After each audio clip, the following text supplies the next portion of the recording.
Presiden Prabowo resmikan 17 stadion berstandar FIFA. Jelang Lebaran, pimpinan DPR dan Komisi 6 sidak stasiun KAI Pasar Senen.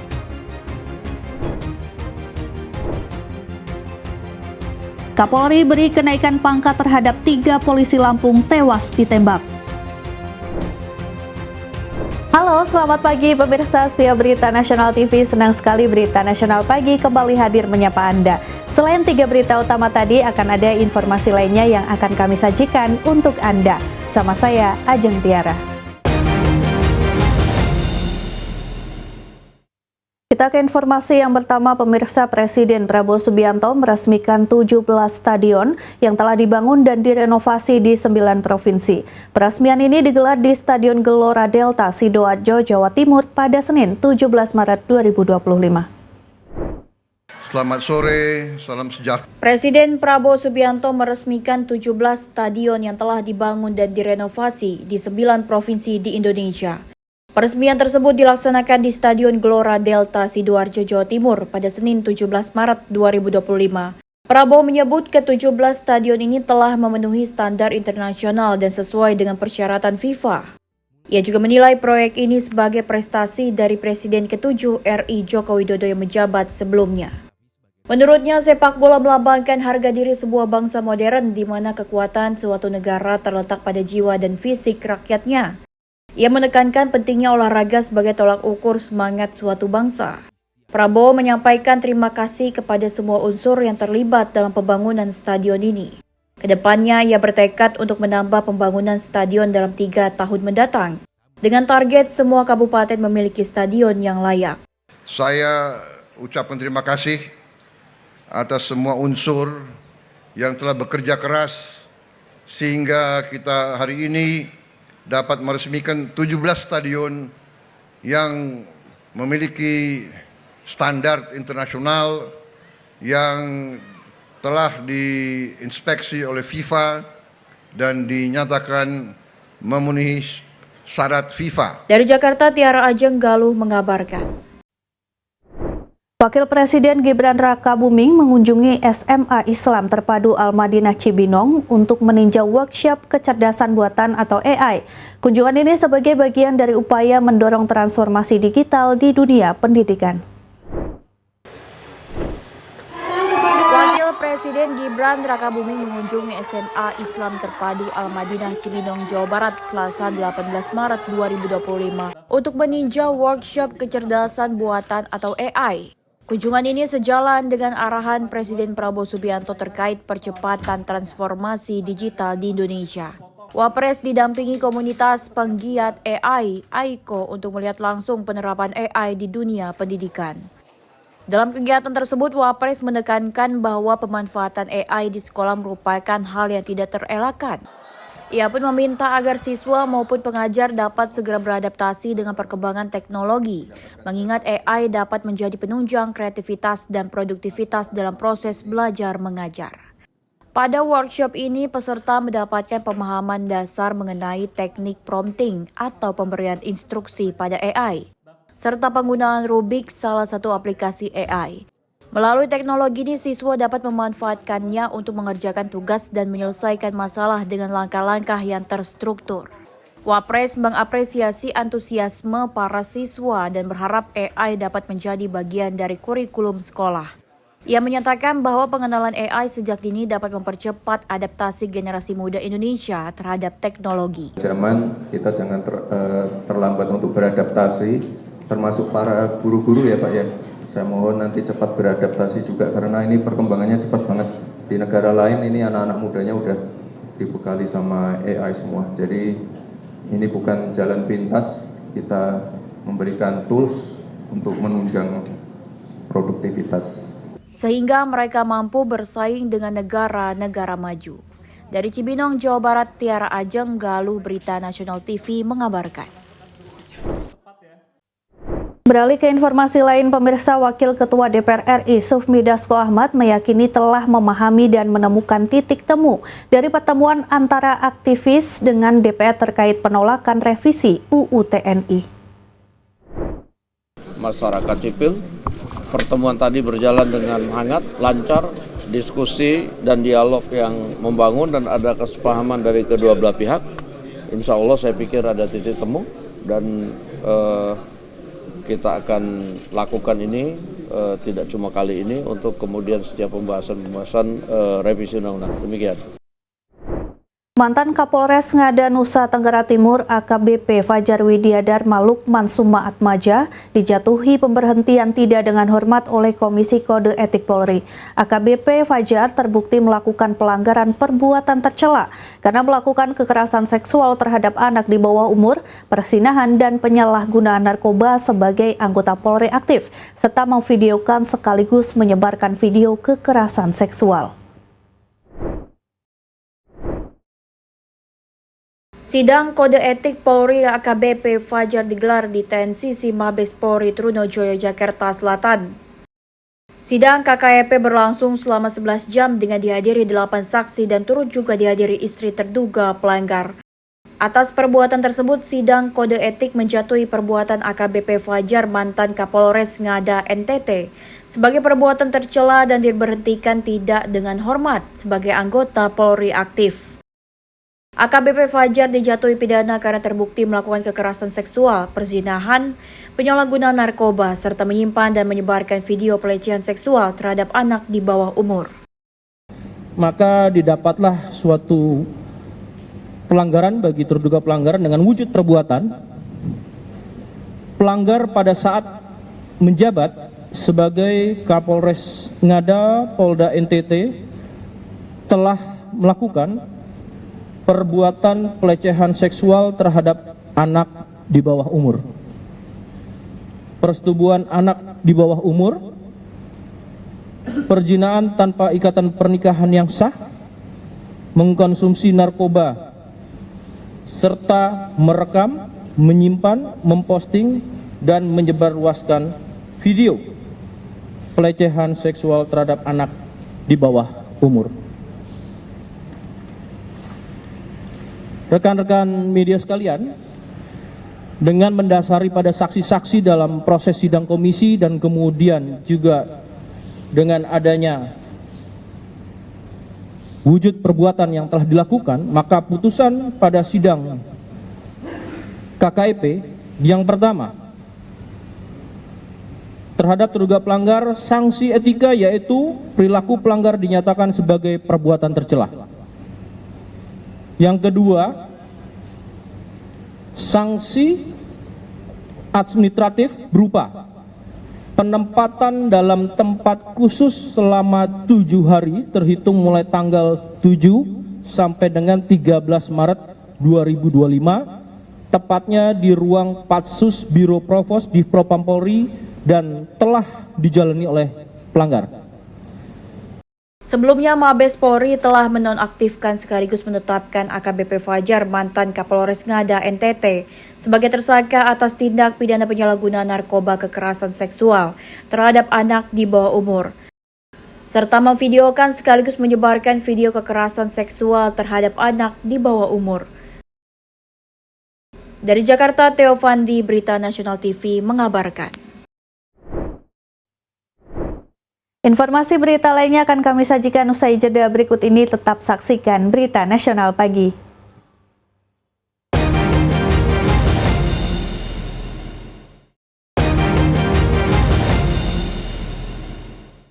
Terima kasih Anda masih bersama kami. Pemirsa, pimpinan DPR bersama jajaran Komisi 6 melakukan sidak ke stasiun kereta api Pasar Senen selama menjelang arus mudik Lebaran di Jakarta.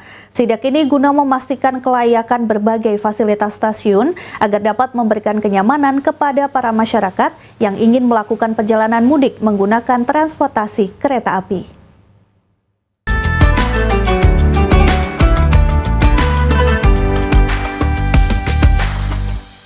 Menjelang Lebaran Idul Fitri, pimpinan DPR bersama Komisi 6 melakukan sidak ke stasiun Pasar Senen Jakarta pada Senin sore. Sidak jajaran parlemen ini untuk memastikan kelayakan dari berbagai sektor fasilitas seperti kebersihan toilet, musola, dan sarana peron. Bahkan Dewan Perwakilan Rakyat juga mengapresiasi kereta api di Indonesia yang melayani serta memberikan kenyamanan bagi para penumpang yang melakukan perjalanan ke kampung halaman. Oleh karena itu, DPR berharap Kereta Api Indonesia tetap harus dapat meningkatkan pelayanan untuk para penumpang. Terima kasih rekan-rekan media sekalian. Ini menjelang buka puasa, semangat kita pantang surut.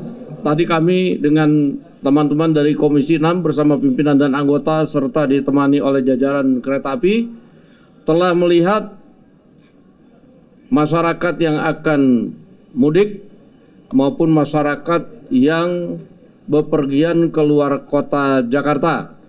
Dan kami lihat bahwa pelayanan dari kereta api, kami melihat kereta apinya, terutama kereta api buatan industri kereta api kita, itu tidak kalah dengan kereta api dari luar negeri. Dari sisi kebersihan, kenyamanan, dan juga mungkin tadi ketepatan waktu dan keamanan, kita berikan apresiasi kepada Kereta Api Indonesia. Dari Jakarta, Alko Acan mengabarkan. Masih terkait mudik, pemirsa PT Jasa Marga memberlakukan diskon tarif tol sebesar 20% pada arus mudik Lebaran 2025. Diskon ini akan dilaksanakan pada tanggal 24 hingga 26 Maret dan berlaku untuk perjalanan menerus dari Jakarta menuju Semarang. Pemerintah terus melakukan persiapan dalam menyambut arus mudik dan arus balik Lebaran 2025. Senin petang, Kementerian Pekerjaan Umum berkoordinasi dengan stakeholder terkait guna membahas permasalahan di lapangan. Mendekati arus mudik Lebaran, salah satunya yaitu diskon tarif tol. PT Jasa Marga yang merupakan salah satu penyedia jalan tol telah mengumumkan akan adanya diskon atau potongan tarif tol. Pemberlakuan potongan tarif tol ini berlaku untuk perjalanan menerus dari Jakarta menuju Semarang, yaitu berlaku untuk ruas tol yang dikelola Jasa Marga Group dan Badan Usaha Jalan Tol BUJT lain mulai tanggal 24 hingga 26 Maret 2025. Di antaranya mulai dari Jakarta Cikampek, Jalan Layang MBZ, Palimanan Kanci, Pejagan Pemalang, Batang Semarang. Sementara potongan tarif tol tahap kedua hanya berlaku untuk pengguna jalan tol di ruas jalan tol yang dikelola Jasa Marga, yaitu pada tanggal 26 hingga 28 Maret. Adapun besaran diskon untuk golongan 1 yaitu Rp440.000 menjadi Rp352.000. Sementara untuk golongan 2 dan 3 dari harga Rp679.500 menjadi Rp544.600. Dan kendaraan golongan 4 dan 5 dari harga Rp894.500 menjadi Rp715.600. Dari Rp440.000 itu menjadi Rp352.000 untuk golongan 1. Dan nanti yang golongan lainnya menyesuaikan ya, golongan 2 sampai 3 itu dari Rp679.500 menjadi Rp543.600 dan golongan 4 dan 5 itu dari Rp894.500 menjadi Rp715.600. Ini memang tadi ada beberapa persyaratannya ya. Ini memang hanya berlaku untuk perjalanan menerus dari Jakarta Cikampek yang tadi yang di Cikatama dan tap out di Kali Kangkung. Dari Jakarta, Teofandi, Berita Nasional TV mengabarkan.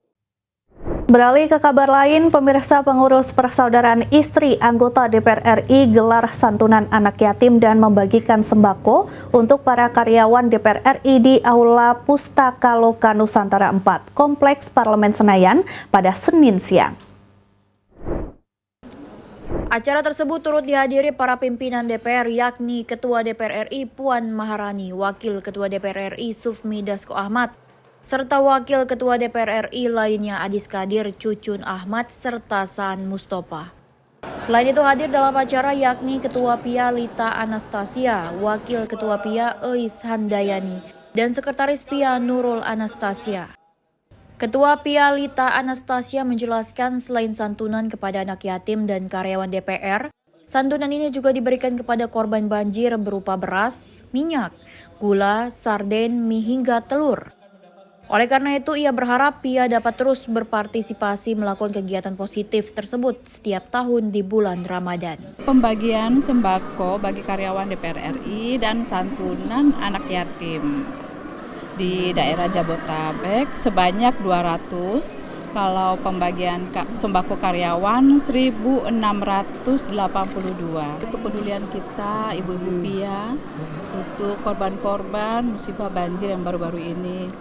Jadi kami menyumbang sebanyak 2 titik lokasi, 475 sembako di tiap lokasinya.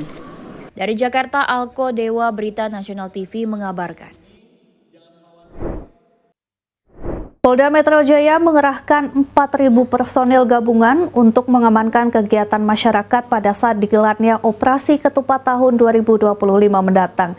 Nantinya para personil yang dilibatkan dalam operasi ini akan ditempatkan di 100 pos pengamanan, pos pelayanan, dan pos terpadu yang tersebar di beberapa titik di wilayah DKI Jakarta.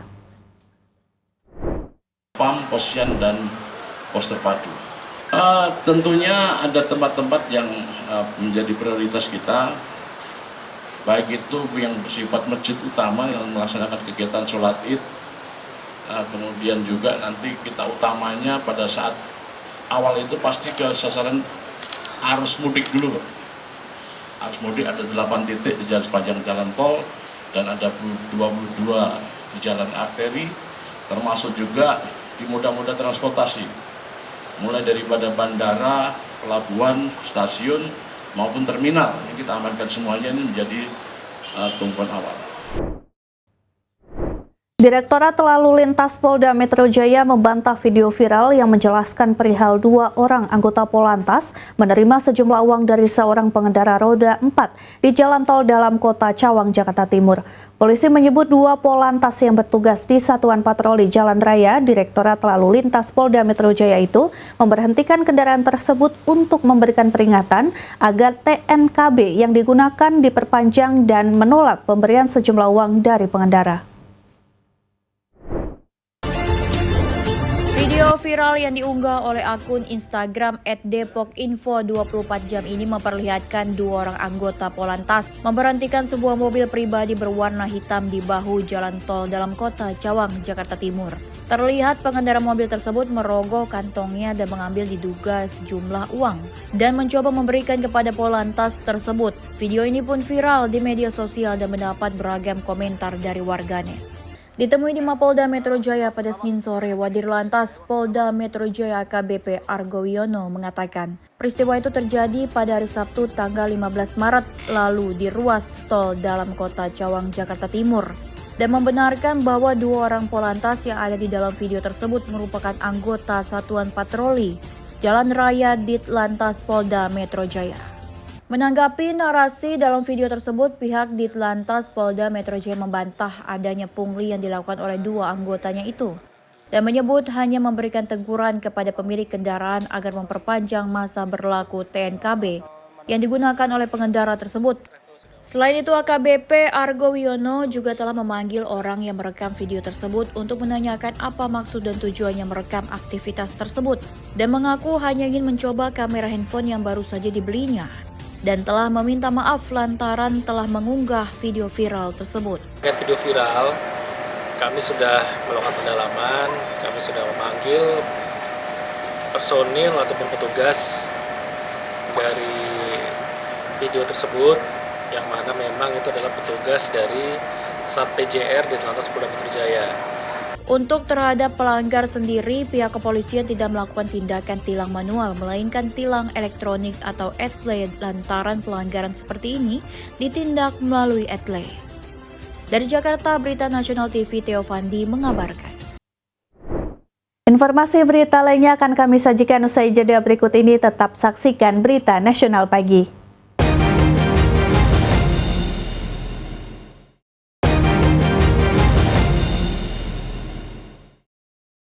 Terima kasih Anda masih bersama kami, pemirsa. Wakil Presiden Gibran Rakabuming meninjau pelaksanaan program cek kesehatan gratis di Puskesmas Cibinong, Kabupaten Bogor.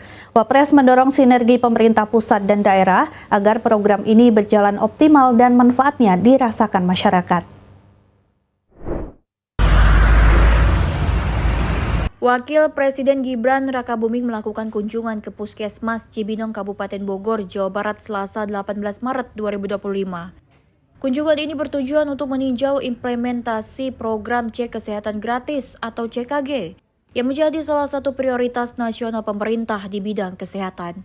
Program CKG dirancang untuk memberikan layanan pemeriksaan kesehatan berkala bagi masyarakat, guna meningkatkan deteksi dini penyakit dan memperkuat sistem kesehatan nasional.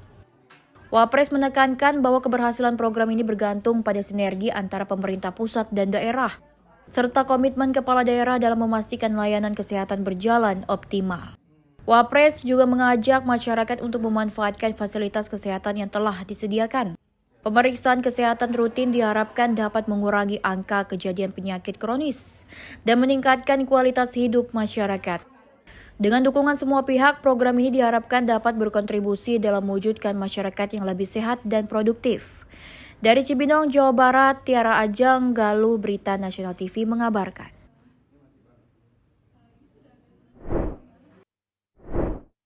Kepala Kepolisian Negara Republik Indonesia Jenderal Listio Sigit Prabowo menaikkan pangkat 1 tingkat lebih tinggi kepada 3 personil polisi yang gugur saat bertugas membubarkan judi sabung ayam di Waikanan, Lampung.